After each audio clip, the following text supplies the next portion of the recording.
Qu'est-ce qu'on retient donc de toute cette histoire? Les crises successives pour la confiance des créanciers de l'État. On voit certaines caisses mises en place pour résorber la dette de différentes natures, de différentes manières, qui pourraient faire office d'ancêtre de la Caisse des dépôts sur sa mission d'amortissement de la dette publique, une de ses missions originelles en 1816. Nous y reviendrons. Mais justement, face à ces crises, on a le baron Louis qui, sous Louis XVIII, lors de la première restauration, se dit qu'il faut rétablir bien sûr la confiance des créanciers de l'État pour des raisons très pragmatiques sur lesquelles on va arriver. Suite à la banqueroute de Lowe par rapport aux assignats, comment rétablir la confiance des Français? Eh bien, on avait quand même un début d'abord de modernisation comptable. On le voit, déjà sous Molien, il y a la comptabilité générale en écriture double. En 1817, c'est le vote du budget par ministère pour les aficionados de finances publiques. Et puis, l'idée, évidemment, c'est d'honorer la dette.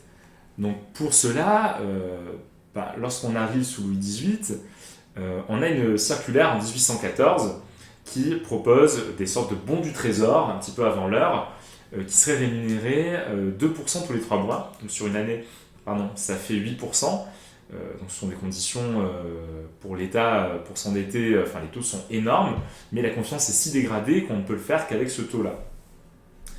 Et donc, on a un deuxième homme qui est Corvetto, qui va remplacer le baron Louis sous la seconde restauration. Alors Corvetto, c'est un homme qui est né à Gênes, qui est devenu français sous Napoléon, et donc c'est un symbole, on va dire, de réconciliation, même si c'est sous Louis XVIII.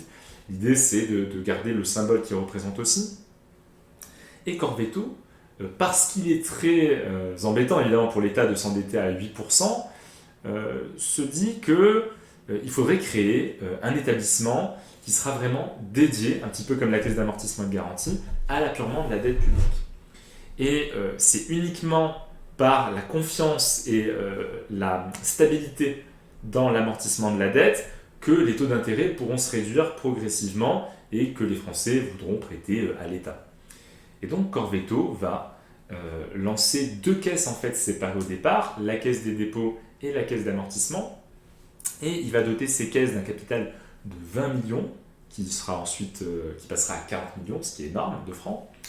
Il va les doter également d'une produit de la vente des forêts, des arrérages des rentes échues, des dépôts donc des professionnels juridiques et autres, et en faisant en sorte que cette dotation d'abord soit immuable et qu'elle serve uniquement à l'apurement de la dette publique, ce qui va nous amener vers les missions de la Caisse des dépôts dans une deuxième thématique.